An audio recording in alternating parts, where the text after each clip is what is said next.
Hello students, chapter 2 करेंगे आज आपकी केमिस्ट्री का। Is matter around us pure. 9th class students, इस चैप्टर में हम पढ़ेंगे कि जो भी मैटर है हमारे पास, anything occupy space and have weight is known as matter. तो वो प्योर है कि नहीं, जो भी चारों तरफ हमारे मैटर प्रेजेंट है। अब प्योरिटी की बात करें तो स्टार्ट करते हैं। हाउ डू वी जज whether milk, ghee, butter, salt, spices, mineral water or juice that we buy from the market are pure. तो ये कुछ पिक्चर्स बनाई हुई हैं आपके सामने जिनको हम कंज्यूम करते हैं आइटम्स को।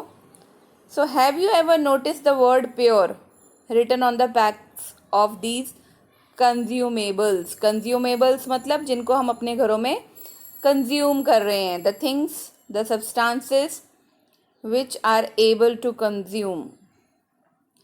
For a common person pure means having no adulteration. अगर आप किसी आम इंसान से ये क्वेश्चन पूछोगे कि भाई आप प्योर वर्ड से क्या समझते हो, तो वो यही बोलेगा किसी तरह की मिलावट ना हो, है ना। अडल्ट्रेशन का मतलब होता है मिलावट। सो नो अडल्ट्रेशन मीन्स कि इसमें किसी भी तरह की मिक्सिंग नहीं है, मिलावट नहीं है, यही जवाब मिलेगा। But for a scientist, all these things are actually mixtures of different substances and hence not pure. लेकिन अगर आप साइंटिस्ट से ये क्वेश्चन पूछोगे ना, तो वो क्या बोलेगा कि ये एक्चुअली में ये सारी चीज़ें जिनमें मिलावट है इनको हम बोलेंगे mixtures. Okay, mixtures of different substances, और इसलिए वो प्योर नहीं है। फॉर एग्जाम्पल, अगर हम मिल्क की बात करें, milk is actually a mixture of water, fat, proteins etcetera. अब जो जो मिल्क में होता है, वाटर प्रेजेंट है, फैट है, जो मलाई आप देखते हो, प्रोटीन्स हैं उसमें, तो इन सब चीज़ों का मिक्सचर है। ये साइंटिफिक लैंग्वेज है। When a scientist says that something is pure, उसका मतलब क्या होता है बच्चे? That all the constituent particles of that substance are the same in their chemical nature. यानी कि जो जो सब्सटेंस उस प्रेजेंट हैं, जो जो पार्टिकल्स प्रेजेंट हैं, वो सारे के सारे उन सब का केमिकल जो नेचर है वो सेम होगा। तो ऐसी चीज़ को साइंटिस्ट बोलेगा pure.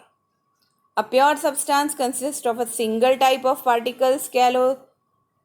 In other words, a substance is a pure single form of matter.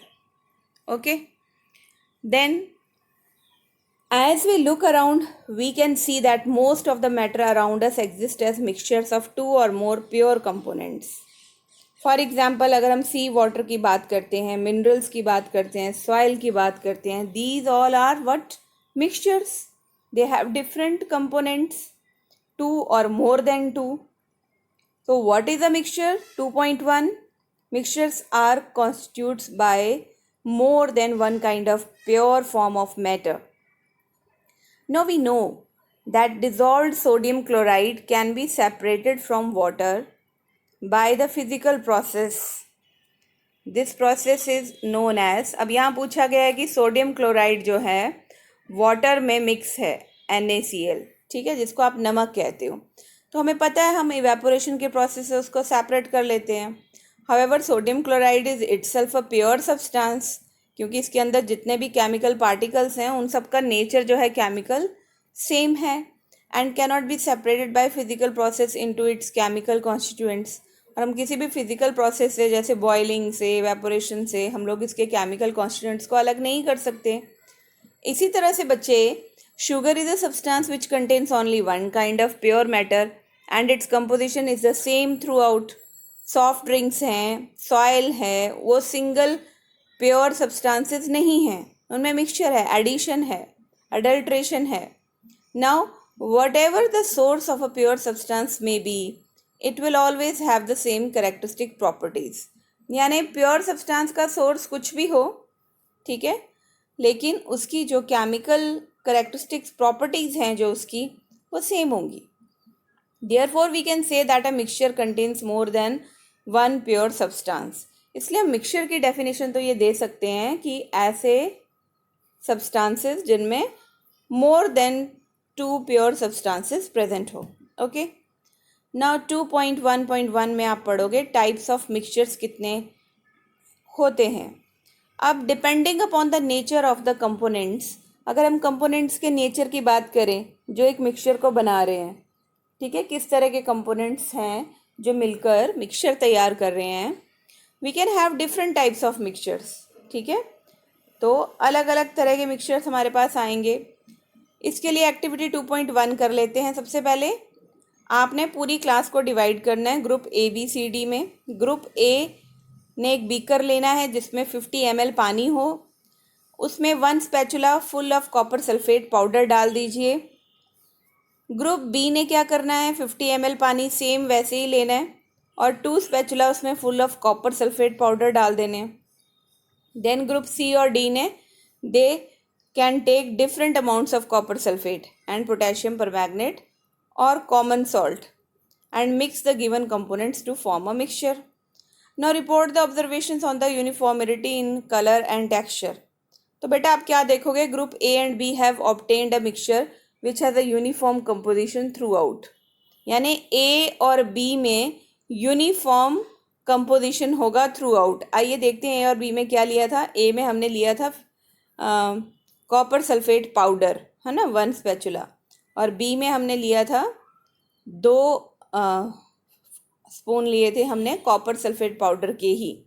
तो इसका मतलब copper sulphate is soluble in water, है ना, यही मतलब हुआ, तभी यूनिफॉर्म कंपोजिशन है।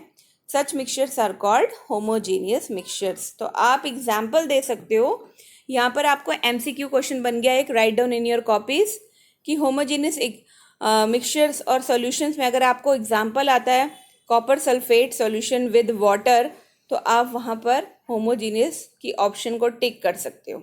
Okay, now some other examples of such mixtures are salt dissolved in water, ये भी होमोजीनियस है, तो आपने इसके ऊपर भी MCQ आ सकता है आपको। देन नेक्स्ट इज, अगर चीनी घुली हुई है पानी में, sugar dissolve in water, again this is homogeneous solution क्योंकि यूनिफॉर्म है, हमें कुछ भी ऐसा दिख नहीं रहा जो डिजॉल्व ना हुआ हो। Now compare the colour of the solutions of the two groups. Though both the groups have obtained copper sulfate solution, but the intensity of color of the solutions is different. This shows that a homogeneous mixture can have a variable composition. अब वो कह रहा है कि हमने अलग अलग जो कॉपर सल्फेट सोल्यूशन लिए उनके कलर में डिफरेंस है।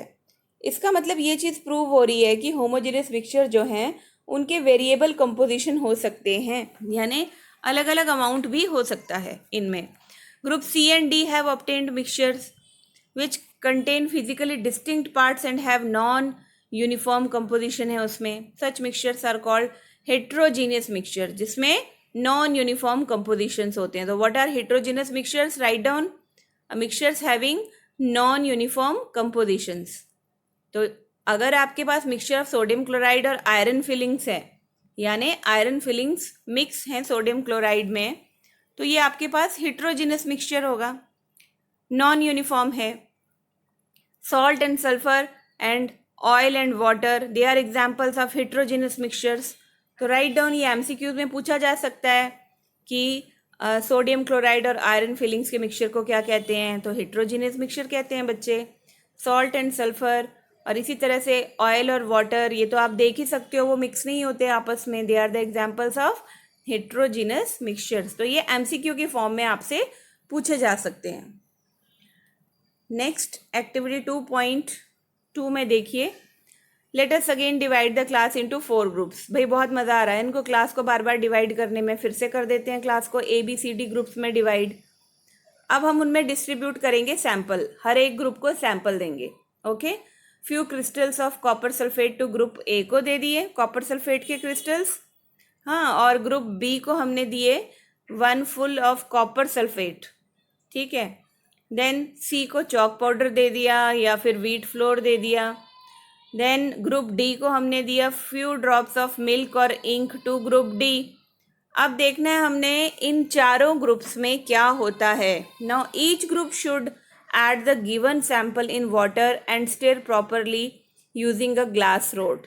आपने हर ग्रुप को ये कहना है या उनको ये इंस्ट्रक्शंस देनी है कि जो वाटर का सैंपल उन्होंने लिया है उसमें जो आपको चीज़ें दी गई हैं उनको अच्छे से स्टिर करो, हिलाओ, ठीक है। एक ग्लास रॉड का भी आप यूज़ कर सकते हो स्टिरिंग के लिए। Are the particles in the mixture visible, क्या जो पार्टिकल्स हैं मिक्सचर में वो विजिबल हैं? बेटा क्या होगा, direct a beam of light from a torch, जैसे आप टॉर्च जलाते हो ना घर में, उसकी एक बीम ऑफ लाइट पड़ती है, जैसे वो आपने बीकर से पास करनी है जिसमें वो मिक्सचर है, फिर सामने से उसको ऑब्जर्व करो, उसका पाथ जो बीम ऑफ लाइट है ना, उसका पाथ देखो विजिबल है कि नहीं है। Now leave the mixtures undisturbed for a few minutes and set up the filtration apparatus in the mean time, और फिल्ट्रेशन करने वाला अपना जो अपरेटस है वो भी तैयार रखो। अनडिस्टर्ब छोड़ना है थोड़ी देर तक, और फिर फिल्ट्रेशन का अपरेटस आपने उस मीनवाइल सेटअप तैयार कर लेना है।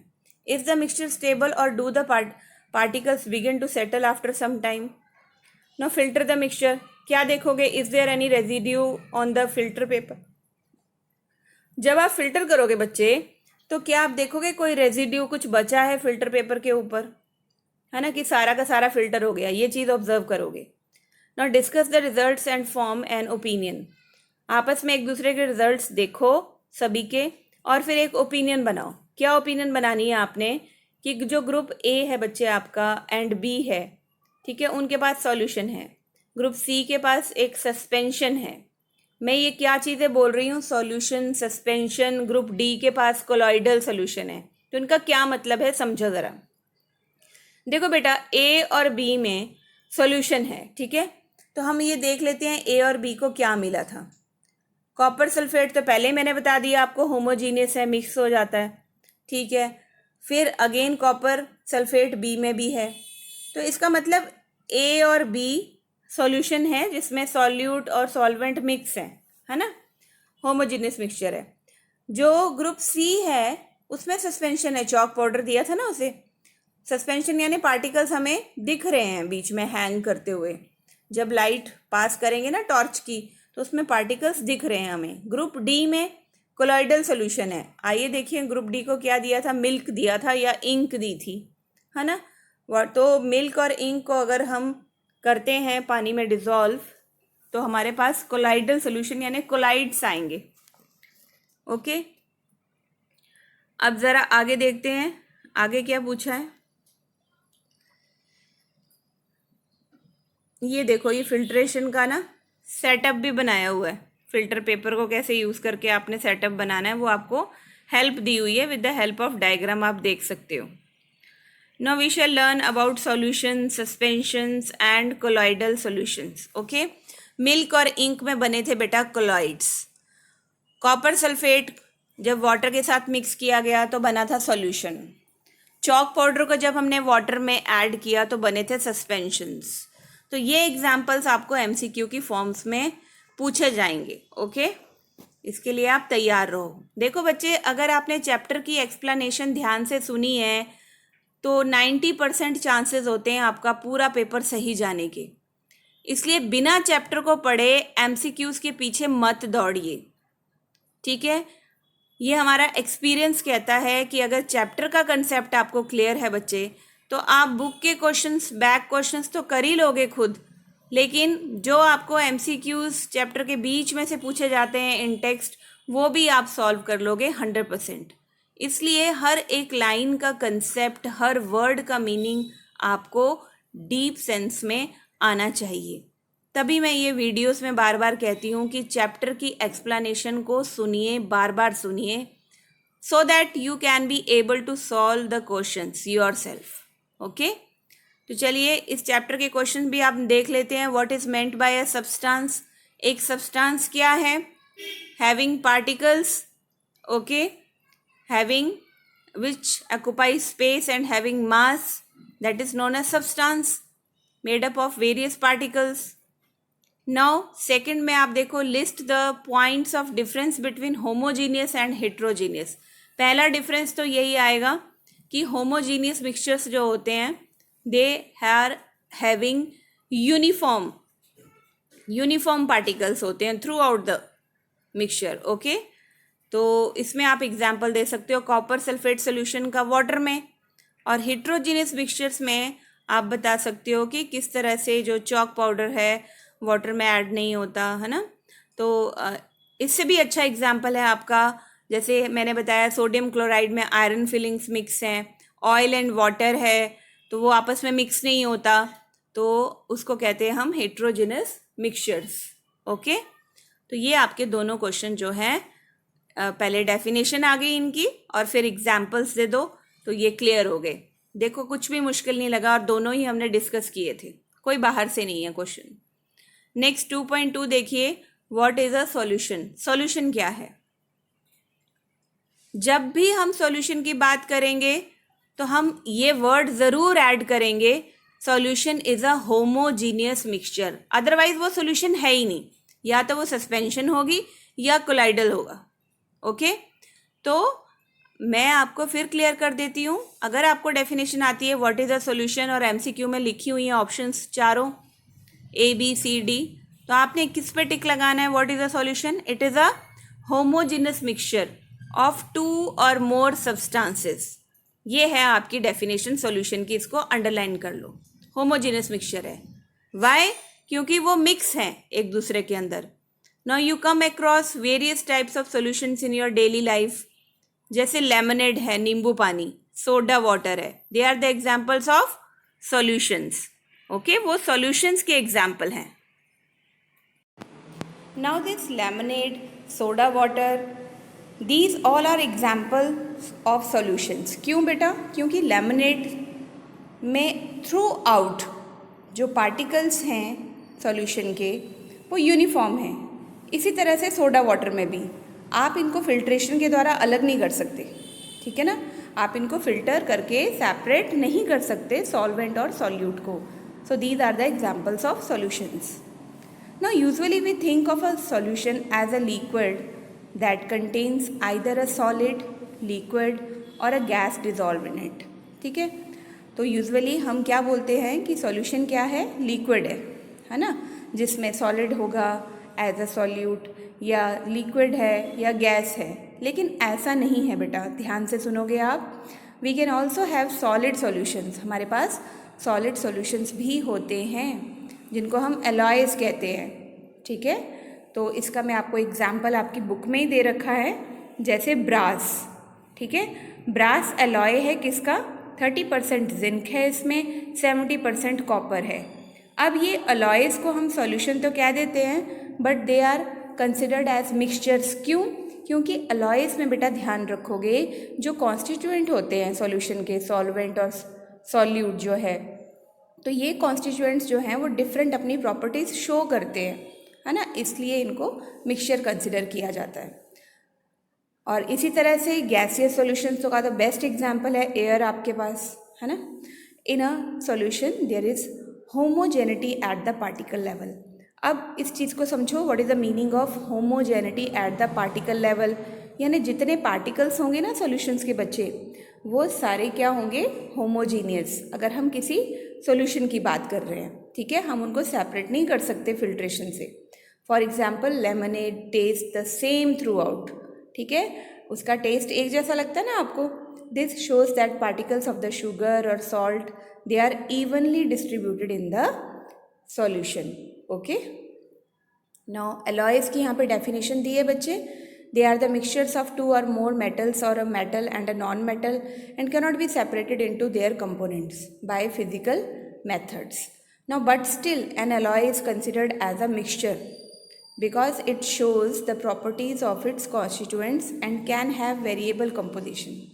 For example, brass किसका मिक्सचर है? It is a mixture of 30% zinc and 70% copper.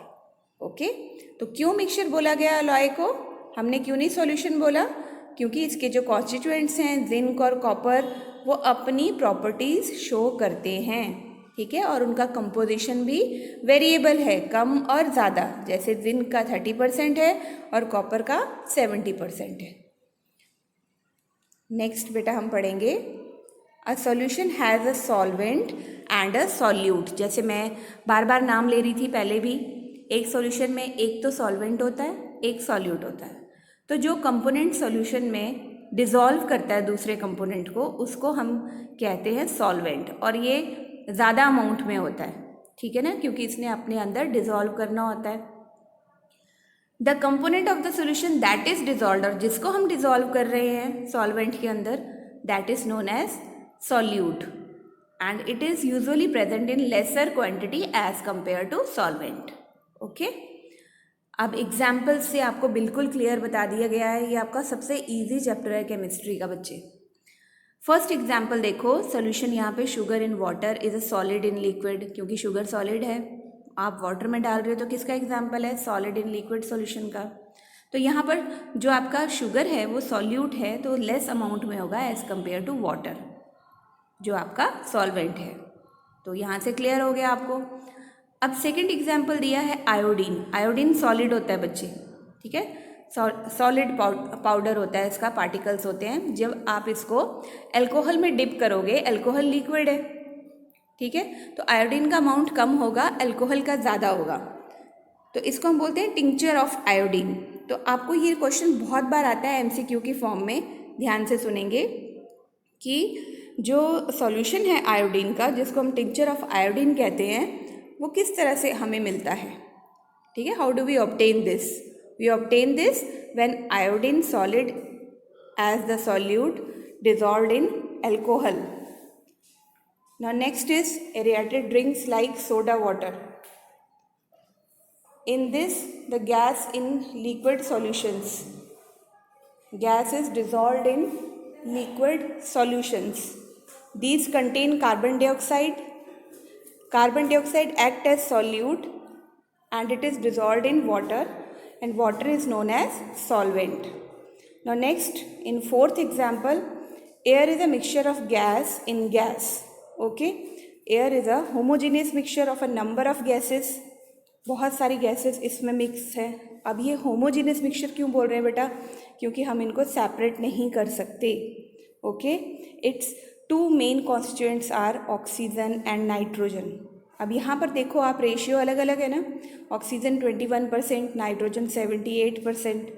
The other gases are present in very small, और ऑक्सीजन और नाइट्रोजन की अपनी अपनी प्रॉपर्टीज़ हैं, इसलिए हम गैसियस सॉल्यूशन नहीं बोलेंगे इसको, ये मिक्सचर है अगर साइंटिफिक लैंग्वेज में बोलें इसे। Why? Because air is a mixture of various gases, and जो गैसेस का जो कंपोजिशन है वो भी अलग है, ठीक है, और ये इसके जो कंपोनेंट्स हैं वो अपनी अपनी प्रॉपर्टीज़ को शो कर रहे हैं। Next, properties of a solution. एक सॉल्यूशन की क्या प्रॉपर्टीज़ होती हैं बेटा? नंबर 1, सॉल्यूशन हमेशा होमोजीनियस मिक्सचर के रूप में होगा, ठीक है। होमोजीनियस मिक्सचर यानी इसके जो पार्टिकल्स होंगे they are uniform, they are uniform. The particles of a solution are smaller than 1 nanometre. Okay, इसका क्या मतलब है? सॉल्यूशन के पार्टिकल्स लेस देन 1 नैनोमीटर होते हैं उनका साइज़, और इनको हम देख नहीं सकते नेक्ड आइज से, क्योंकि बहुत छोटा पार्टिकल साइज़ होता है सॉल्यूशन में। तो जो लाइट की बीम अगर हम पास करें सॉल्यूशन के बीच में से, तो स्कैटर नहीं होगी, और स्कैटरिंग नहीं होगी लाइट की, तो हमें विजिबल भी नहीं होगा path of light in a solution. दिमाग में रखोगे इस चीज़ को, इसलिए हमें सॉल्यूशन में बीम ऑफ लाइट यानी पाथ ऑफ लाइट शो नहीं होती, दिखाई नहीं देती, क्योंकि पार्टिकल का साइज़ बहुत कम होता है, लाइट स्कैटर नहीं हो पाती। Now the solute particles cannot be separated from the mixture by the process of filtration. The solute particles do not settle down when left undisturbed, that is solution is stable. अगर हम किसी solution को stable कह रहे हैं तो इसका मतलब हमने उसको अनडिस्टर्ब जब छोड़ा तो उसके पार्टिकल्स जो हैं वो सेटल डाउन नहीं हुए, यानी उसमें सेडिमेंटेशन नहीं हुआ। तो ये सारी प्रॉपर्टीज़ थी सॉल्यूशंस की। होमोजेनियस मिक्सचर होता है, पार्टिकल का साइज़ 1 नैनोमीटर से कम होता है, due to very small size हमें पाथ ऑफ लाइट शो नहीं होता, स्कैटरिंग नहीं हो पाती लाइट की, और जो सॉल्यूट पार्टिकल्स हैं उनको हम सेपरेट नहीं कर सकते सॉल्वेंट से bye the process of filtration, इसलिए वो सेटल डाउन भी नहीं होते। जब अनडिस्टर्ब छोड़ दो तो ऐसे सॉल्यूशन को हम स्टेबल कहते हैं। तो आई होप कि आपको प्रॉपर्टी समझ आ गई होंगी सॉल्यूशन की। Next is how to find out concentration of a solution. तो एक सॉल्यूशन में कंसेंट्रेशन यानी कितना सॉल्यूट प्रेजेंट है सॉल्वेंट में, अगर हम ये निकालना चाहते हैं तो हमारे पास बच्चे इस चीज़ को समझने के लिए depending upon the amount of solute present in a solution हम बताते हैं कि वो सॉल्यूशन डाइल्यूट है, कंसनट्रेटेड है या सैचुरेटेड सॉल्यूशन है। मैंने 3 नाम लिए यहाँ पे, ध्यान देंगे सभी, dilute, concentrated and saturated. Concentrated और सैचुरेटेड के बीच में और डाल दिया वर्ड, ठीक है, ये भी मैं समझाऊंगी। तो कंपैरिजन किसका कर रहे हैं हम, कंपैरेटिव वर्ड्स कौन से हैं, डाइल्यूट और कंसनट्रेटेड। अगर तो आपका जो सॉल्वेंट है उसका अमाउंट ज़्यादा है और सॉल्यूट का कम है तो इसका मतलब डाइल्यूट है सॉल्यूशन। और अगर सॉल्यूट और सॉल्वेंट इस कंडीशन में है कि आप और ज़्यादा उसमें सॉल्यूट ऐड नहीं कर सकते सॉल्वेंट में, that is known as saturated solution. यानी सैचुरेटेड का मतलब है कि फुल कैपेसिटी सॉल्वेंट की एक्वायर हो गई, उसमें जितना सॉल्यूट आना था आ गया, इससे ज़्यादा डिज़ोल्व नहीं होगा, ये सैचुरेटेड सॉल्यूशन है। और डाइल्यूट में आप ऐड कर सकते हो। Clear? Dilute and concentrated are comparative terms, जैसे मैंने अभी आपको बताया। एक छोटी सी एक्टिविटी कर लेंगे हम 2.3, और भी चीज़ें क्लियर हो जाएंगी। हमने 50 ml पानी लिया 2 सेपरेट बीकर्स में, ठीक है। एक बीकर में हमने सॉल्ट ऐड कर दिया, ठीक है, और शुगर और बेरियम क्लोराइड हमने सेकंड बीकर में ऐड कर दी और उनको कंटिन्यूस हम लोग स्टिर कर रहे हैं, हिला रहे हैं। When no more solute can be dissolve, heat the contents of the beaker. अब मान लो कि ज़्यादा सॉल्यूट उसमें और नहीं आ रहे, ठीक है, हमने घोल दिया सॉल्यूट को अच्छे से, ठीक है, शुगर को, बेरियम क्लोराइड को अच्छे से स्टिर कर दिया, लेकिन अब इससे ज़्यादा डिज़ोल्व नहीं हो रहे, तो हम क्या करेंगे, हम जो कंटेंट्स को, ठीक है, सॉल्यूट सॉल्वेंट को जो बीकर में है उसका टेम्परेचर बढ़ा देंगे, कितना, 5 degree Celsius. Start adding the solute again, और फिर थोड़ा सा सॉल्यूट डालेंगे। होगा क्या इससे, is the amount of salt and sugar or barium chloride that can be dissolve in water at a given temperature the same, थोड़ा सा बढ़ जाएगा। क्यों? At any particular temperature a solution that has dissolve as much solute as it is capable of dissolving. और अगर फिर भी आपका सॉल्यूट ऐड नहीं हो रहा तो इसका मतलब क्या है कि अब एक ऐसी सिचुएशन आ गई है जिसमें सॉल्यूट जो है वो और ऐड नहीं हो रहा सॉल्वेंट में। तो इन अदर वर्ड्स हम क्या कहेंगे, when no more solute can be dissolved in solution at a given temperature, it is called a saturated solution। यानी एक गिवन टेम्परेचर में अगर हीट करोगे तो थोड़ा बहुत हो जाएगा ना डिज़ोल्व, लेकिन आपने उसी टेम्परेचर पे अगर आप देखो नॉर्मल जो टेम्परेचर है उसका, उसमें अगर सॉल्यूट ऐड नहीं हो रहा सॉल्वेंट में तो इसका मतलब वो सॉल्यूशन सैचुरेटेड सॉल्यूशन है। This solution is known as saturated. Now the amount of the solute present in the saturated solution at this temperature is called its solubility। Underline this, ये आपको MCQ की form में आ सकता है define solubility करके कि सॉल्युबिलिटी से आप क्या समझते हो। तो सॉल्युबिलिटी सीधा सीधा, मेरी बात ध्यान से सुनेंगे, कि एक सैचुरेटेड सॉल्यूशन है आपके पास, यानी कि मैं कैसे सॉल्यूशन की बात कर रही हूँ जिसमें और सॉल्यूट ऐड नहीं हो सकता। तो जितना सॉल्यूट प्रेजेंट है सैचुरेटेड सॉल्यूशन में वो उस सॉल्यूशन की सॉल्युबिलिटी है। ओके, आप इस लाइन को बार बार सुनोगे तो सॉल्युबिलिटी आपके माइंड में हमेशा के लिए कंसेप्ट क्लियर हो जाएगा। यानी कि एक सैचुरेटेड सॉल्यूशन में जितना अमाउंट सॉल्यूट का प्रेजेंट है that is considered as the solubility of that solution. Okay, वो सॉल्युबिलिटी है सॉल्यूशन की। If the amount of solute content in solution is less, अब ध्यान से सुनेंगे, सॉल्यूट जो ऐड कर रहे हैं हम उसका अगर अमाउंट कम है सैचुरेटेड लेवल से, तो इसका मतलब हम और भी ऐड कर सकते हैं, है ना, क्योंकि सैचुरेशन लेवल आया नहीं अभी तक। तो ऐसे सॉल्यूशन को हम बोलेंगे अनसैचुरेटेड सॉल्यूशन, जिसमें अभी कैपेसिटी है और ऐड करने की। Now what would happen if you were to take a saturated solution at a certain temperature and cool it slowly? We can infer from the above activity that different substances in a given solvent have different solubility at the same temperature। यानी अलग अलग substance जैसे sugar, salt, lemon, अलग अलग substance हमने ले लिए तो सबकी जो कैपेबिलिटी है डिज़ोल्व होने की, यानी सबकी जो सॉल्युबिलिटी है, ठीक है, वो डिफरेंट है। The concentration of a solution is the amount, mass or volume of solute present in a given amount, mass or volume of solution. यानी कि अगर हम सॉल्यूशन की कंसंट्रेशन की बात कर रहे हैं तो हमें ये जानना होगा कि कितना सॉल्यूट कितने सॉल्वेंट में प्रेजेंट है। तो देयर आर वेरियस वेज, बहुत सारे तरीके हैं एक्सप्रेस करने के कंसंट्रेशन ऑफ सॉल्यूशन को, लेकिन आपके सिलेबस में सिर्फ 3 तरीके दिए हैं, ठीक है। मास बाय मास निकालोगे तो सॉल्यूट का mass upon mass of solution into 100, और मास बाय वॉल्यूम निकालोगे तो mass of solute upon volume of solution into 100, और वॉल्यूम बाय वॉल्यूम परसेंटेज निकालोगे सॉल्यूशन की तो volume of solute upon volume of solution into 100। तो इस बेस पर आपको एग्जाम्पल 2.1 दे रखी है, ये आपने सॉल्व ज़रूर करनी है। Now what is a suspension? 2.2.2 what is a suspension? Solution की बात हमने कर ली, आपको समझ में आ गया? कोई डाउट है वीडियो को पीछे कीजिए, बैक कीजिए और फिर से सुनिए। सॉल्यूशन में आपको कोई दिक्कत नहीं होने वाली। अब आप समझो कि सस्पेंशन क्या है।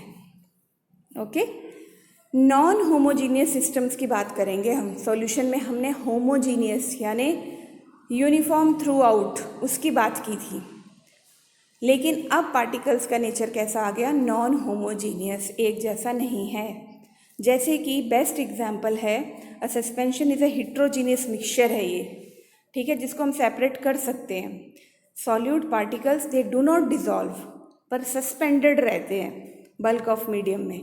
जैसे एक चॉक पाउडर अगर मैं डाल दूँ वाटर में तो वो डिज़ोल्व नहीं होंगे, सस्पेंडेड रहेंगे, बीच में लटकते रहेंगे। Particles of a suspension are visible to the naked eyes.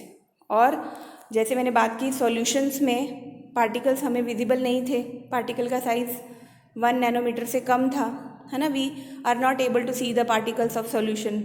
लेकिन यहाँ पर सस्पेंशन के केस में particles of a suspension are visible to the naked eyes. Now what are the properties of a suspension? जैसे सॉल्यूशन की properties पढ़ी तो अब पढ़ लेते हैं ना इसकी प्रॉपर्टीज़ भी सस्पेंशन की। हमें पता है ये नॉन होमोजीनियस है, इसका पार्टिकल साइज़ बड़ा है और वो सस्पेंडेड है और हमें दिख भी रहा है, तो इसकी प्रॉपर्टीज़ भी पढ़ लेते हैं। पहली प्रॉपर्टी क्या आएगी? हिट्रोजीनियस मिक्सचर है, बिल्कुल ठीक है। नॉन होमोजीनियस है तो हिट्रोजीनियस होगा, ठीक है। अब सेकंड पॉइंट है इसका, the particles of a suspension can be seen by the naked eyes, और हम अपनी नेक्ड आइज से यानी खुली आंखों से पार्टिकल्स देख सकते हैं बिना किसी सहारे के। थर्ड प्रॉपर्टी है particles of suspension scatter beam of light passing through it, क्योंकि पार्टिकल्स का साइज बड़ा है, स्कैटरिंग होगी लाइट पार्टिकल्स की और हमें पाथ विजिबल होगा। लास्ट है इसका point, the solute particle settle down when the suspension is left undisturbed, यानी कि सस्पेंशन हमेशा अनस्टेबल होगी। सॉल्यूशन के केस में हमने पढ़ा था ना कि जब अनडिस्टर्ब छोड़ रहे थे सॉल्यूशन को तो पार्टिकल्स सेटल डाउन नहीं हो रहे थे, तो वहाँ स्टेबल था। यहाँ सस्पेंशन के केस में पार्टिकल सेटल डाउन अगर उसको अनडिस्टर्ब छोड़ दें तो it means that suspension is unstable. आप चॉक पाउडर वाला एक्टिविटी करके देख सकते हो। They can be separated from mixture by the process of filtration से, वो ये बिल्कुल उल्टा हो रहा है भाई सॉल्यूशन से, ठीक है। जहाँ सॉल्यूशन को हम नहीं फिल्ट्रेट कर सकते थे सस्पेंशन को कर सकते हैं। When the particles settle down, the suspension breaks and it does not scatter light anymore. जब पार्टिकल्स नीचे बैठ जाते हैं, सेटल डाउन हो जाते हैं, तो जो सस्पेंशन है वो टूट जाती है and it does not scatter light any more, क्योंकि अब सस्पेंडेड पार्टिकल्स नहीं है ना, तो लाइट जो है आपकी स्कैटर नहीं होगी। ध्यान रखो कि जब सेटल डाउन हो जाएंगे पार्टिकल्स तो लाइट की स्कैटरिंग बंद हो जाएगी, पाथ ऑफ लाइट शो नहीं होगा, क्योंकि जितने भी सस्पेंडेड पार्टिकल्स हैं वो नीचे बैठ चुके हैं। अब नेक्स्ट देखिए बच्चे 2.2.3, what is a colloidal solution? Very important. The mixture obtained by group D in activity 2.2 is called colloidal. जहाँ मिल्क की बात की थी हमने, कोलॉइड्स हैं इसमें। The particles of a colloid are uniformly spread throughout the solution. अब ये आपको याद रखना है, कोलॉइडल सॉल्यूशन में जो पार्टिकल्स हैं कोलॉइड के, they are spread uniformly throughout the solution. Now due to the relatively smaller size of the particles as compare to that of a suspension, से कम होता है साइज इनका, याद रखोगे कोलॉइड्स का। The mixture appears to be homogeneous, ऐसा लगता है ये मिक्सचर दूध को देखकर ऐसा लगता है ये होमोजीनियस है, but actually a colloidal solution is heterogeneous mixture. For example milk के केस में small size of colloidal particles we cannot see with the naked eyes, लेकिन ये जो पार्टिकल्स हैं they can easily scatter a beam of visible light. तो ये आपको दिमाग में रखना है, क्लॉइड्स स्कैटर करते हैं। सस्पेंशन से बेशक साइज़ कम है पार्टिकल्स का, लेकिन ये लाइट के पार्टिकल्स को, लाइट को, वेव को स्कैटर करते हैं, हमें लाइट का पाथ शो होता है। This scattering of beam of light is called the Tyndall effect. Very important. तो टिंडल इफेक्ट हमने किस केस में पढ़ा बेटा? कोलाइडल सोल्यूशन के, ठीक है।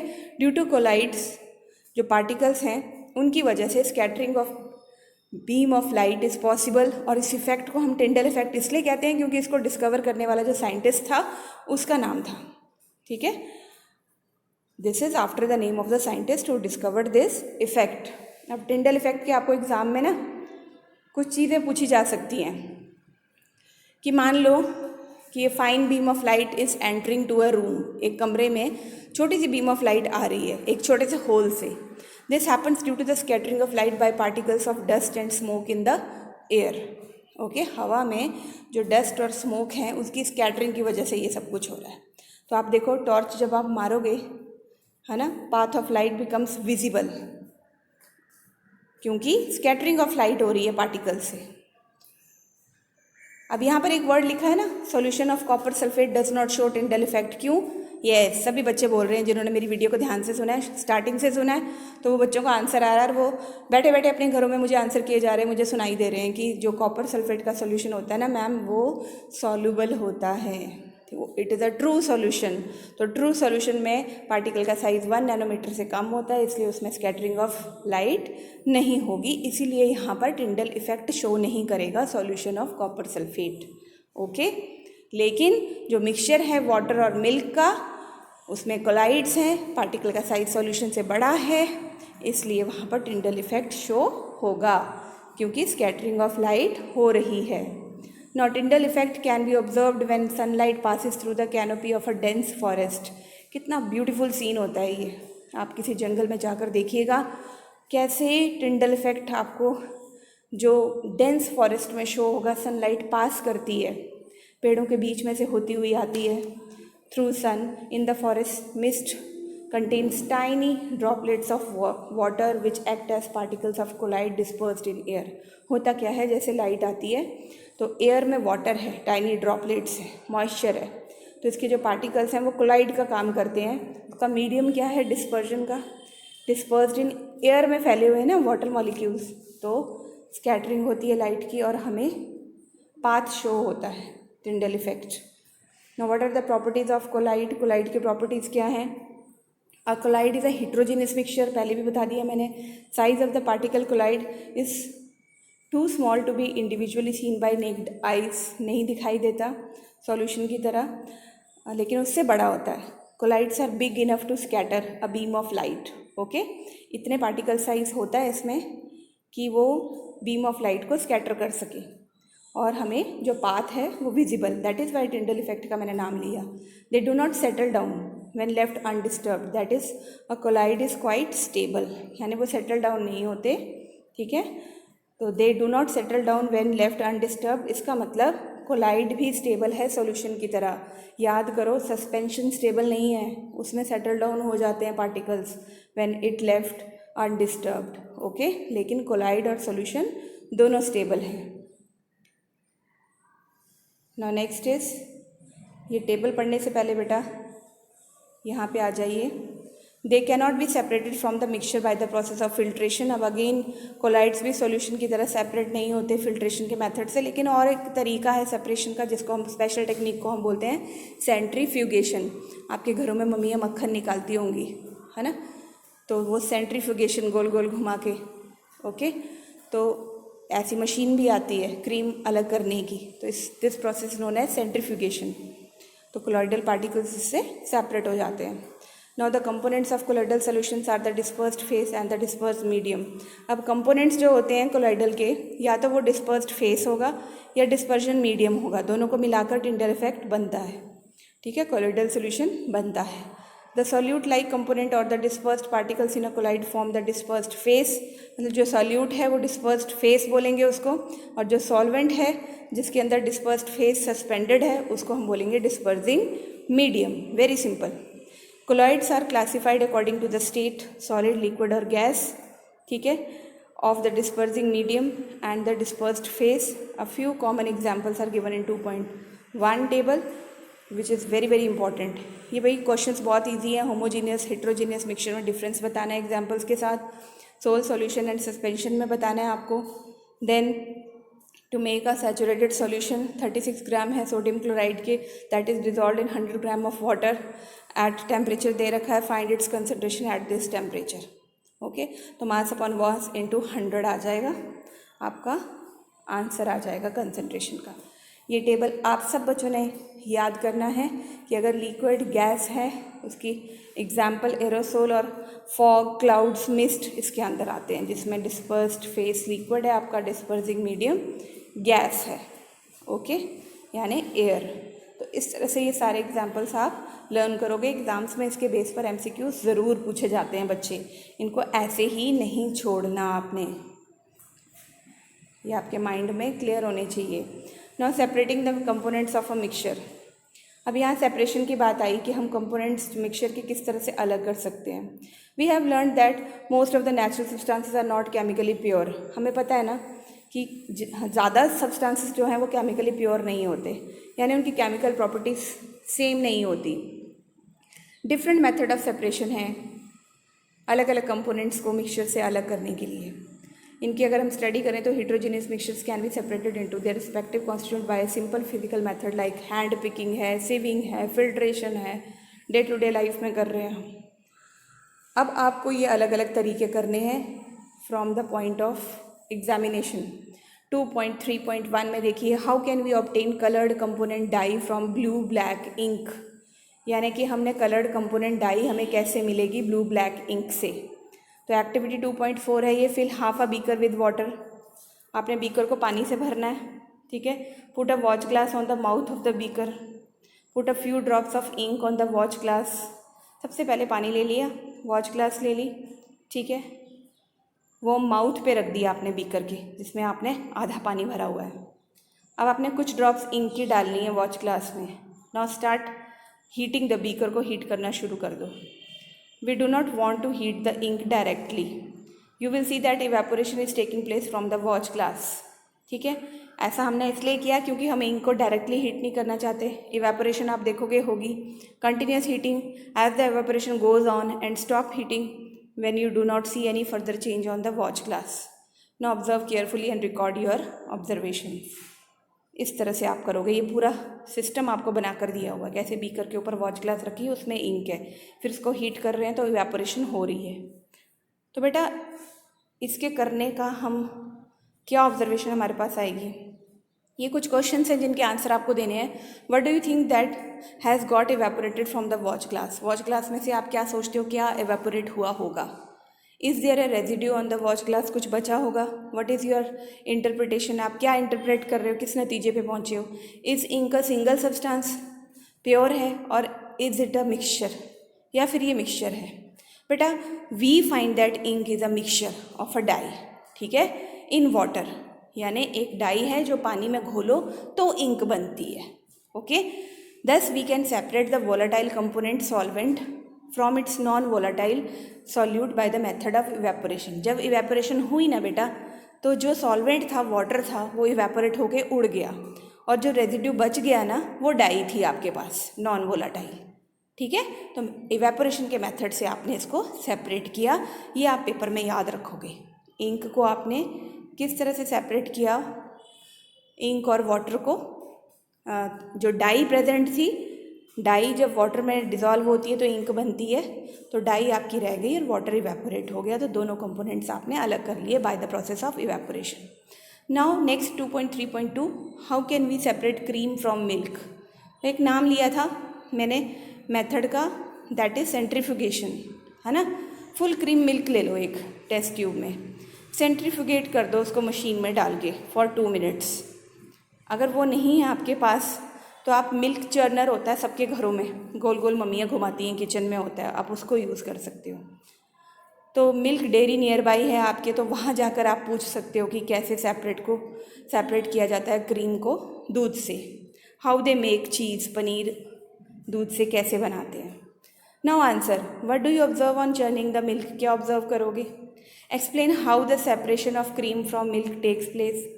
तो बेटा sometimes the solid particles in a liquid are very small.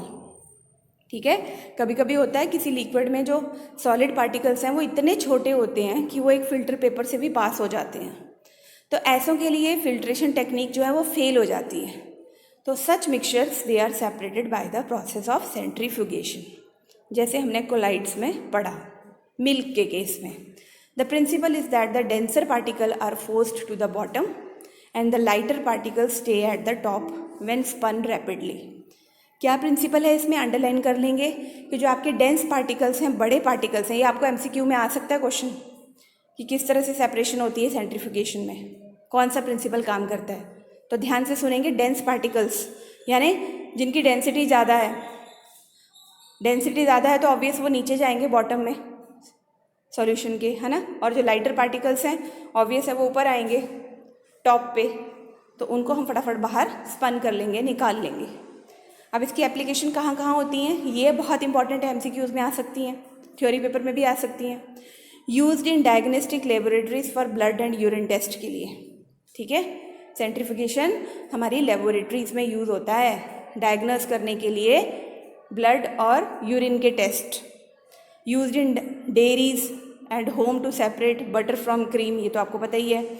Used in washing machines, आप अपनी वॉशिंग मशीन में सेंटर में देखना, to squeeze out water from wet clothes, गीले कपड़ों में से पानी निकालने के लिए सेंटर में आप देखोगे एक चर्नर सा लगा होता है जो गोल गोल घूमता है और पानी सारा निकाल देता है गीले कपड़ों में से। 2.3.3 में देखो, how can we separate a mixture of two immiscible liquids. Immiscible का मतलब जो आपस में घुलते नहीं हैं। तो आप क्या करोगे, केरोसिन ऑयल को पानी से अलग करने की कोशिश करोगे सेपरेटिंग फनल से। आपने मिक्सचर केरोसिन ऑयल का डाल दिया पानी में, पानी का भी, पानी और केरोसिन का मिक्सचर सेपरेटिंग फनल में डाल दिया, अनडिस्टर्ब छोड़ दो कुछ टाइम के लिए, लेयर्स बन जाएंगी ऑयल की, वाटर की। Now open the stopcock of separating funnel. अब सेपरेटिंग फनल का स्टॉप कॉक जो है वो खोल दो and pour out lower layer of the water carefully. Now close the stopcock at the separating funnel as the oil reaches the stopcock. देखो इस तरह का सेपरेशन ऑफ इमिसिबल लिक्विड्स का डायग्राम आपके सामने आ जाएगा। अलग अलग मिल गए आपको केरोसिन ऑयल और वाटर। ठीक है, ये किस प्रिंसिपल है बेटा, कौन सा प्रिंसिपल है इसमें, to separate mixture of oil and water के लिए हम इसे यूज़ करते हैं। एप्लीकेशन सुन लो पहले। In the extraction of iron from its ore, ठीक है, ओर से आयरन को अलग करने के प्रोसेस में भी लाइटर स्लैग जो है वो टॉप से रिमूव कर ली जाती है, मोल्टन आयरन जो है बॉटम में रहता है फर्नेस के। अब जो प्रिंसिपल की मैं बात आपको बताना चाहती हूँ, इमिसिबल लिक्विड्स यानी जो लिक्विड्स आपस में डिज़ोल्व नहीं होते, मिक्सअप नहीं होते, उनको सेपरेट कर सकते हैं हम उनकी डेंसिटीज़ के। ठीक है, केरोसिन की जो डेंसिटी है वाटर से कम है इसलिए वो ऊपर फ्लोट करेगा और वाटर नीचे जाएगा। देख लीजिए आप इस डायग्राम में, केरोसिन ऑयल की लेयर ऊपर है ना और वाटर नीचे है। क्यों? क्योंकि केरोसिन की डेंसिटी कम है एज़ कंपेयर टू वाटर। तो ये वाला जो मेथड है आपका, ये डेंसिटीज़ पे डिपेंड करता है, ये माइंड में रखोगे। Next is 2.3.4, how can we separate a mixture of salt and camphor. Now we have learned in chapter 1 में आपने पढ़ा था camphor changes directly from solid to gaseous state on heating. बिना लिक्विड में चेंज किए camphor solid से gases में change हो जाता है, जिसको आप सब्लिमेशन भी बोलते हो। तो ऐसे मिक्सचर्स को जिनमें सब्लिमेबल वोलेटाइल कंपोनेंट होता है, ठीक है, उसको आप नॉन सब्लिमेबल इम्प्योरिटी से किस तरह से अलग करोगे। The sublimation process is used. Okay, some examples of solids which sublime are ammonium chloride, ये भी हो जाता है सब्लाइम, नेफ्थलीन बॉल्स, एंथ्रासीन। तो आप इन सब को जो वोलेटाइल कंपोनेंट्स है नॉन वोलेटाइल से किस तरह से अलग करोगे, by the process of sublimation. Very simple, separation of camphor and salt by sublimation. Now next is 2.3.5, is the dye in black ink a single color। अब ब्लैक इंक की बात आ गई। ब्लैक इंक में हम सोचते हैं कि ब्लैक कलर की इंक है तो बस यही होगा, लेकिन क्या जो डाई प्रेजेंट है ब्लैक इंक में वो सिंगल कलर ही है उसमें कि अलग अलग है। तो इसके लिए आपने एक थिन स्ट्रिप लेनी है फिल्टर पेपर की, एक लाइन ड्रॉ करनी है using a pencil 3 centimetre above the lower edge. जो सबसे लोअर एज है आपकी थिन स्ट्रिप की, जो फिल्टर पेपर लिया है आपने, उसके ऊपर 3 सेंटीमीटर अबव आपने पेंसिल से लाइन मार्क कर लेनी है। ध्यान से सुनो। Put a small drop of ink water soluble, that is ink की छोटी सी आपने बूंद डाल देनी है, ठीक है। और एक स्केच पेन, फाउंटेन पेन ले लेना है at the centre of the line. Let it dry, सूखने दो।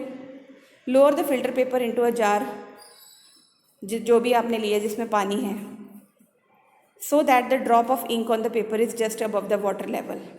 अब जो वो ड्रॉप डाली है इंक की वाटर लेवल के थोड़ा सा ऊपर होनी चाहिए।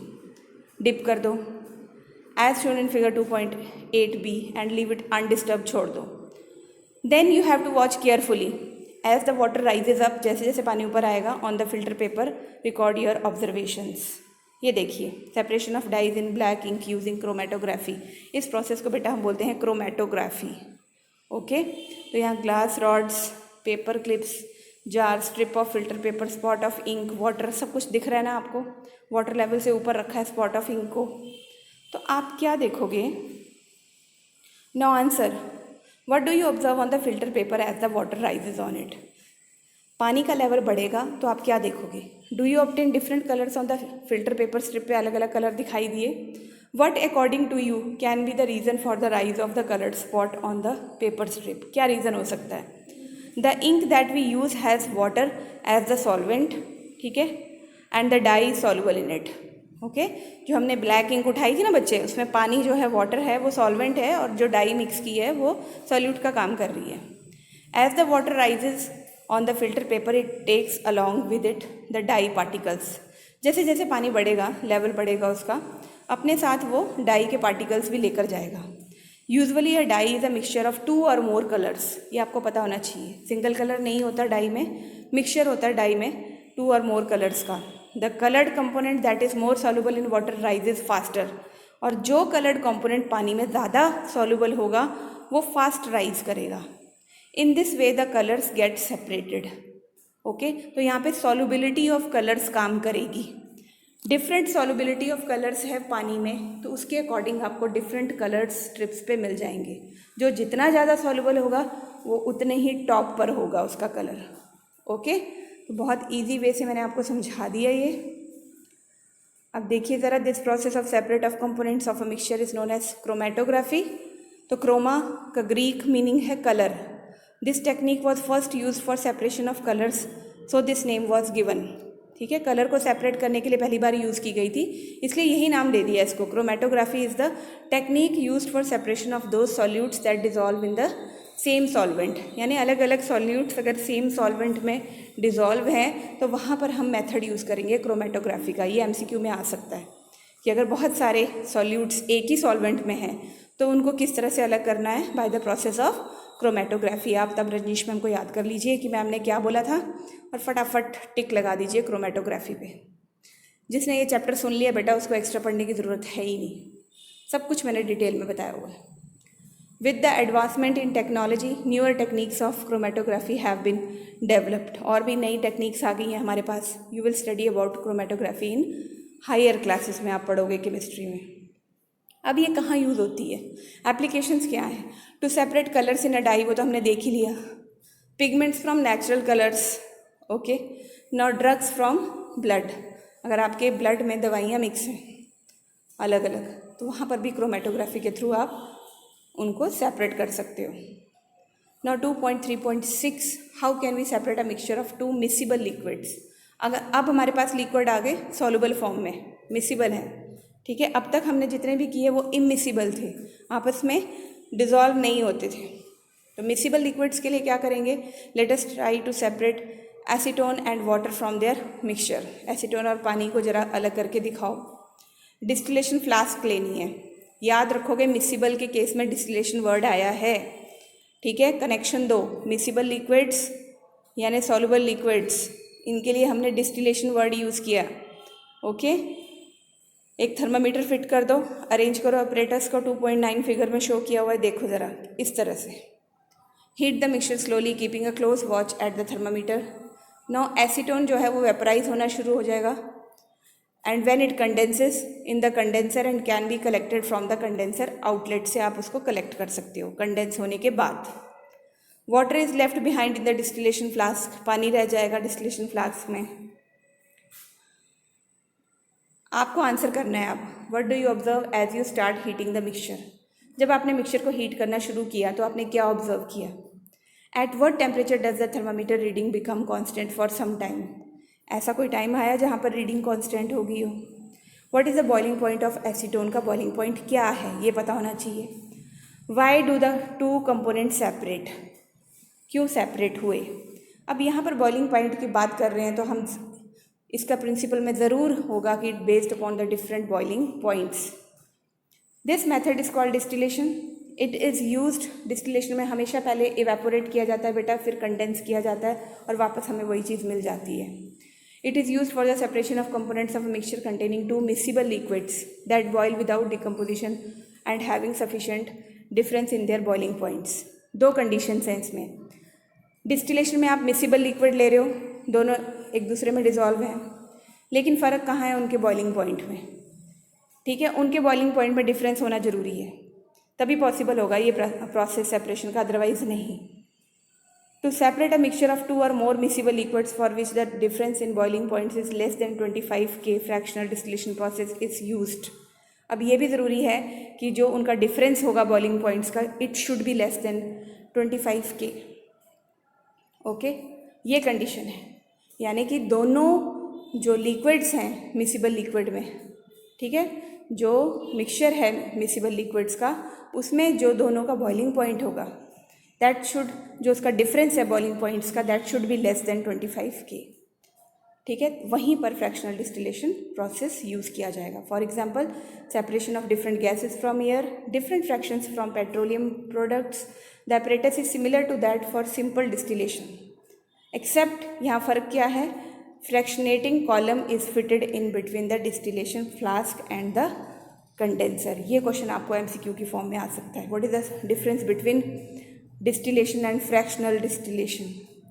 सिर्फ इतना ही फ़र्क है कि फ्रैक्शनेटिंग कॉलम होता है, फिट किया होता है, ठीक है, डिस्टिलेशन फ्लास्क और कंडेंसर के बीच में। Now simple fractionating column is a tube packed with a glass beads. The beads provide surface for the vapors to cool and condense repeatedly, जैसे 2.10 में आपको दिखाया हुआ है, ये देखिए। ओके, फ्रैक्शनेटिंग कॉलम बना हुआ है बीच में, ठीक है। तो ये आपका फ्रैक्शनल डिस्टिलेशन डिफ़र करता है इस तरह से सिंपल डिस्टिलेशन से। नाउ 2.3.7 में देखिए, how can we obtain different gas from air. अलग अलग गैसेस को हम, एयर में कितनी गैसेस प्रेजेंट है ना, ये भी तो आपके माइंड में आता होगा कि इनको सेपरेट करने का भी तो कोई तरीका होता होगा, क्योंकि ये तो होमोजीनियस मिक्सचर है, बहुत मुश्किल है। तो बेटा इसको भी हम सेपरेट करते हैं फ्रैक्शनल डिस्टिलेशन से। अब ये डायग्राम देखो, सबसे पहले एयर है हमारे पास, हमने कंप्रेस की, कूल की बाय इंक्रीजिंग प्रेशर, ठीक है, जैसे हम LPG गैस को करते हैं, ब्यूटेन को घरों में सिलेंडर में बंद कर लेते हैं, उस तरह एयर को कंप्रेस करो, ठंडा करो by increasing the pressure and decreasing the temperature. Liquid air आ गई आपके पास। अब लिक्विड एयर को आप बांध सकते हो, स्टोर कर सकते हो। इस लिक्विड एयर को वार्म अप करना है slowly in fractional distillation. Now gases gate separated at different Heights. सबसे पहले एयर को हमने किया कंप्रेस, कूल, फिर जो लिक्विड एयर आई उसको हमने अलाउ किया वार्म होने के लिए, क्योंकि फ्रैक्शनल डिस्टिलेशन करना है, वेपर्स चाहिए। जो गैसेस हैं वो सेपरेट होंगी डिफरेंट हाइट्स पे। क्यों?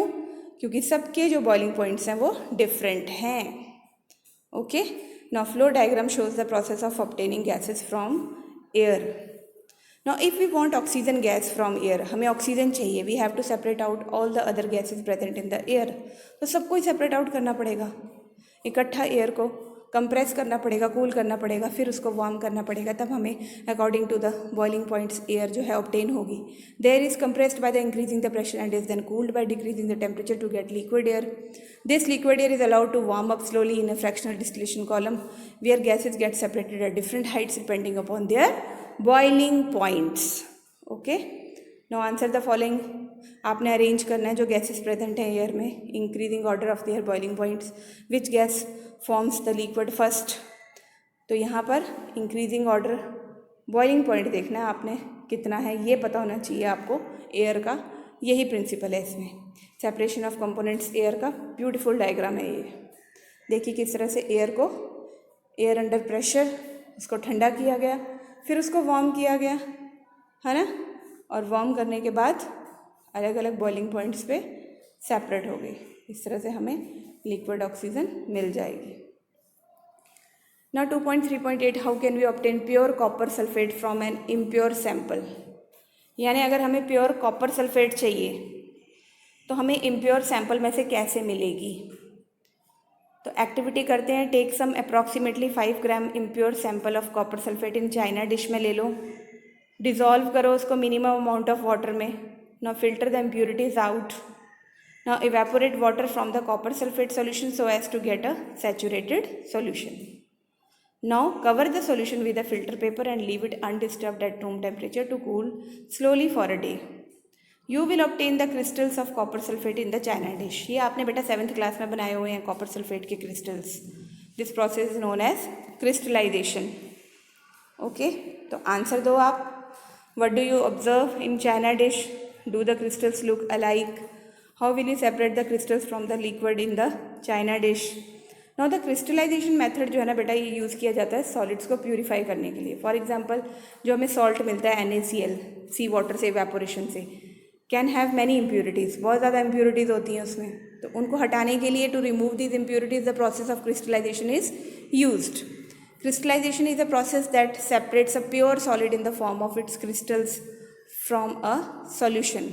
एक सॉल्यूशन है आपके पास जिसमें इम्प्योरिटीज़ भी हैं। अब क्रिस्टलाइजेशन के मेथड से आप प्योर सॉलिड को अलग कर लोगे, ठीक है, pure solid in the form of crystals के फॉर्म में आ जाएगा और इम्प्योरिटीज़ जो हैं वो वहीं रह जाएंगी। Now crystallization technique is better than simple evaporation technique. कैसे? Some solids decompose or some like sugar may get charred or on heating to dryness, some impurities may remain dissolved, हो सकती है ना सॉल्यूशन में, फिल्ट्रेशन के बाद भी रह जाती हैं, तो on evaporation these contaminate the solid. Okay, no applications कहाँ पे हैं इसकी, एप्लीकेशन पढ़ लेते हैं हम क्रिस्टलाइजेशन की। कहाँ है? Purification of salt that we get from sea water, जिसकी अभी बात की, separation of crystals of alum phitkari from impure samples. Now thus by choosing one of the above method according to the nature of the components of a mixture we get a pure substance. Now with advancement in technology many more methods of separation techniques have been devised. अभी तो भाई modern ज़माना है, बहुत इससे भी ज़्यादा modern techniques आ गई हैं सेपरेशन की हमारे पास। In cities drinking water is supplied from water works. A flow diagram of a typical water works is shown in figure 2.13. From this figure, write down the process involved to get the supply of drinking water to your home from the water works and discuss it in your class. ये देखिए, ये पूरा system है water purification system in water works. इस तरह से ये diagram बना हुआ है।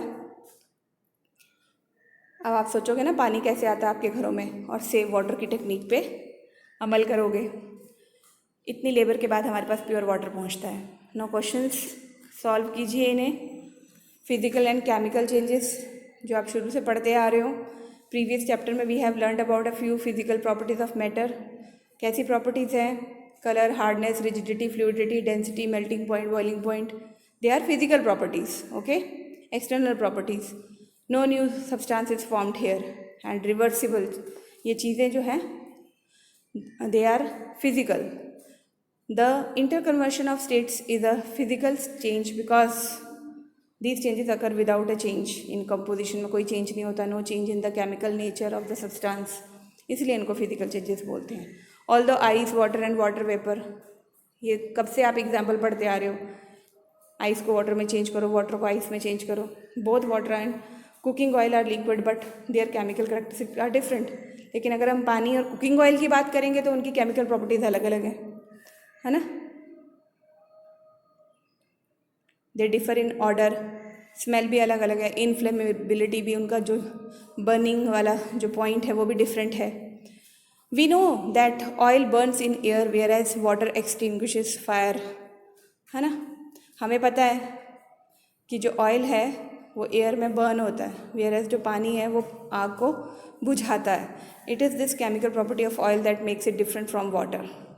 Now burning is a chemical change, सबको मालूम है। Ash is form, new substance is form, heat is released, irreversible है। During this process, one substance reacts with another to undergo a change in chemical composition. Chemical change brings change in the chemical properties of the matter and we get new substances. Now, chemical change is also called a chemical reaction, जो आपने 7th class से पढ़ रहे हैं. During burning of a candle, both physical and chemical changes like take place. Okay? Can you distinguish these? Yes. Burning of candle दोनों ही process हैं, physical भी और केमिकल भी. क्यों? नई चीज़ें बन रही हैं, है ना. और फिजिकल इसलिए कि वापस अब आपको वैक्स मिल रही है, ठंडा होने के बाद आपको वैक्स वापस मिल रही है, रिवर्सिबल भी है. और इरिवर्सिबल इसलिए हीट प्रोड्यूस कर रही है, स्मोक प्रोड्यूस कर रही है, new substances are formed.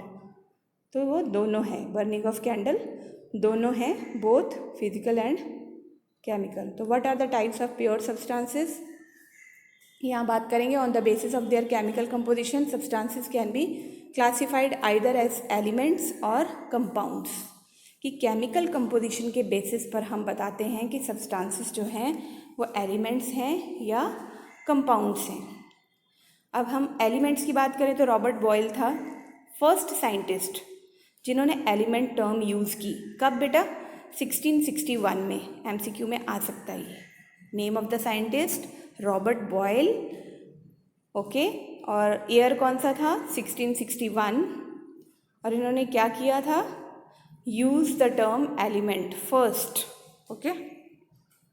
Next Antoine Laurent Lavoisier 1743 से लेके 94 तक इनका जो है टाइम पीरियड एज का दिया हुआ है. फ्रेंच केमिस्ट थे और इन्होंने सबसे पहले एक्सपेरिमेंटली इस्टेब्लिश किया था, यूजफुल डेफिनेशन एलिमेंट की दी थी.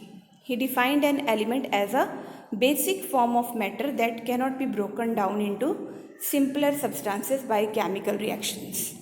Okay.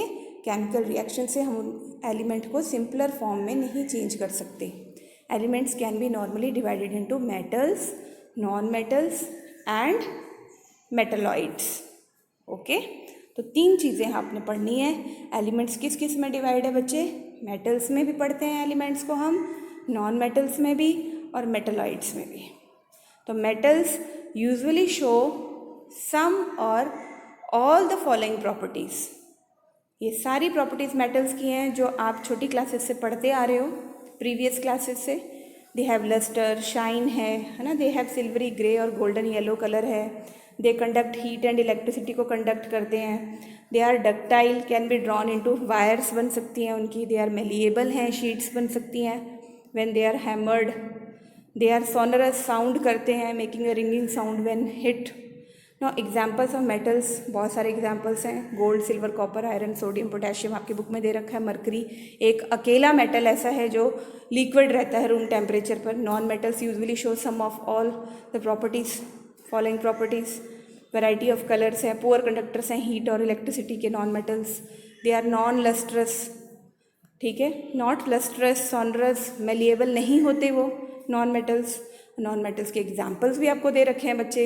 Hydrogen, oxygen, iodine, carbon, जिसमें आपका कोल, कोक आता है, bromine, chlorine etcetera. Some elements have intermediate properties होती हैं between those of metals and non metals. They are called metalloids. उनको हम बोलते हैं मेटलॉइड्स, जिसमें ऐसे एलिमेंट्स जो बेटा मेटल और नॉन मेटल दोनों की प्रॉपर्टी शो करते हैं. फॉर एग्जाम्पल आपको याद रखने हैं boron, silicon and germanium. Okay. ये दोनों की प्रॉपर्टीज़ शो करते हैं, इसलिए इनको मेटलॉइड्स बोलते हैं, मेटल्स की भी और नॉन मेटल्स की भी. Now more to know the number of elements known to present are more than 100. 92 elements ऐसे हैं जो नेचर में एग्जिस्ट करते हैं. और इनके अलावा जो दूसरे हैं, ठीक है, 8 जो एलिमेंट रह गए वो मैन मेड है. मेजॉरिटी ऑफ एलिमेंट्स सॉलिड है. 11 elements are in gaseous state at room temperature, very important. 2 elements हैं लिक्विड हैं रूम टेम्परेचर में, मरकरी एंड ब्रोमीन. ठीक है. मरकरी मेटल है आपका, ब्रोमीन नॉन मेटल है. तो एलिमेंट्स गैलियम और सीजियम है, they become liquid at temperature slightly above room temperature. अब देखिए कंपाउंड्स के बारे में पढ़ लें. कंपाउंड क्या है? It is a substance composed of 2 और मोर एलिमेंट्स से मिलकर बना है ये. Chemically combined with one another in a fixed proportion. Proportion fixed है इनकी. But do we get when 2 और more elements are combined? We get a compound. Okay. तो यहाँ देखो एक्टिविटी 2.10 में divide the class into 2 groups, 2 groups में class को बांट दो। एक को दे दो 5 gram iron filings and 3 gram of sulphur powder in a china dish to both the groups. Group 1 में mix and crush iron filings and sulphur powder. Group 2 में mix and crush iron filings and sulphur powder. Heat this mixture strongly till red hot, remove from flame and let the mixture cool. अब first और second को देखो ज़रा। Check for magnesium in the material obtained, bring a magnet near the material and check it if the material is attracted towards the magnet. Compare the texture and color of the material obtained by the groups. Add carbon disulfide to one part of the material obtained, stir well and filter. Add dilute sulfuric acid or dilute hydrochloric acid to the other part. क्या देखोगे बेटा आप? Mixtures and compounds का यहाँ पर difference दे रखा है आपको, जो मैंने अच्छे से समझाया आपको। मिक्सचर्स में एलिमेंट और कंपाउंड्स जो है मिक्स होते हैं एक दूसरे के साथ, कोई नया कंपाउंड नहीं बनता, लेकिन कंपाउंड्स में एलिमेंट्स रिएक्ट करते हैं और नया कंपाउंड बनता है। मिक्सचर में आपको वेरिएबल कंपोजिशन मिलेगा, लेकिन इसमें फिक्स्ड है। New substance is always fixed compound में। मिक्सचर में आपको प्रॉपर्टीज शो होंगी कॉन्स्टिट्यूएंट्स की अलग अलग, लेकिन न्यू सब्सटेंस की टोटली डिफरेंट प्रॉपर्टी होंगी कंपाउंड में। Water is a compound of hydrogen and oxygen, best example है। The constituent can be separated in mixtures में फिजिकल मेथड को यूज़ करके, जैसे हैंड पिकिंग हो गया आपका, है ना, तो विनोइंग हो गया, सीविंग हो गया। लेकिन कंपाउंड्स में the constituent can be separated only by the chemical or electrochemical reactions. Now the material obtained देख लीजिए, इसमें आंसर आप कर सकते हो इन सारी बातों का। Did the material obtained by the 2 groups look the same? ऊपर जो एक्टिविटी की थी उनके क्वेश्चन हैं ये। The gas obtained by group 1 is hydrogen, it is colourless, odourless, combustible, ठीक है। The gas obtained by the group 2 is hydrogen sulphide, it is again colourless gas with the smell of रॉटन eggs. इसके बाद you must have observe that the products obtained by the both the groups show different properties, है ना। दोनों groups के जो products हैं वो अलग अलग प्रॉपर्टीज़ शो करेंगे, जबकि स्टार्टिंग मटेरियल सेम था। Group 1 has carried out the activity involving a physical change, whereas in case of 2, the chemical change take place. Now the material obtained by Group 1 is a mixture of 2 substances. The substances given are the elements iron और sulfur दिया था। The properties of the mixture are the same as that of its constituent, same property है। The material obtained by Group 2 is a compound. जब हमने heat किया 2 element को strongly, we get a compound which has totally different properties. The composition of a compound is the same throughout. ठीक है, तो यहाँ पर हमने कंपाउंड की प्रॉपर्टीज़ देखी हैं और मिक्सचर की देखी हैं अलग अलग। ये आपको बहुत ही सुंदर टेबल लास्ट में दिया है चैप्टर का। मैटर, सॉलिड, लिक्विड, गैसेस को प्योर और सब्सटेंस में आपको शो किया है, और मिक्सचर्स में 2 डिफरेंट एस्पेक्ट्स हैं मैटर के, pure substance and mixtures. Mixtures में कोई फिक्स्ड कंपोजिशन नहीं है। प्योर सब्सटेंस देखिए, उसमें एलिमेंट्स और कंपाउंड्स आएंगे, और मिक्सचर्स में होमोजीनियस और हिट्रोजीनियस आएंगे। ओके, तो ये टेबल बहुत इंपॉर्टेंट है, इसको भी पढ़ के जाइए। आपका फर्स्ट टर्म बहुत अच्छा होने वाला है। I hope all the best for all of you. MCQ सारे आप you are able to solve if you have listen the chapter carefully, attentively. Okay, thank you.